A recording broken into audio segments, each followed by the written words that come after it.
Yan lang ho yan, paikot-ikot. 38, number 38. Ito namang si Governor Chavit Singson. 58, naku, 38, 58. Parang sure ball ng mananalo yan. Naku, alangan namang kalimutan natin. Yang si Atty. Jimmy Bondoc.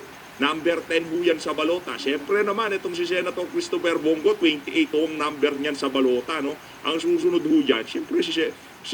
J.B. Hinlo. Di ho pwedeng kalimutan yung mga kandidato nitong si dating Pangulong Rodrigo Duterte. Diyan ka lang, Senator Bato, number 22 ha.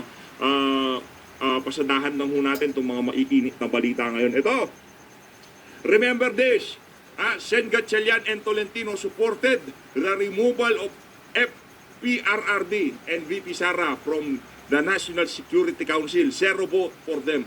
Kaya nga, Sir Ed Alunan, ito na ho, linalatag na ho natin dito yung ating mga pang-DE ng kandidato sa Mayo sa midterm election. Yan ho yung mga pang-DE na natin. 10 pa lang ho yan.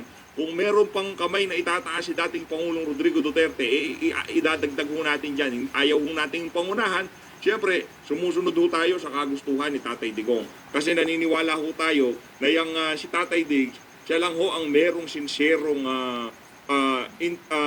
intensyon na mapabuti ang kalagayan ng sambayan ng Pilipinas.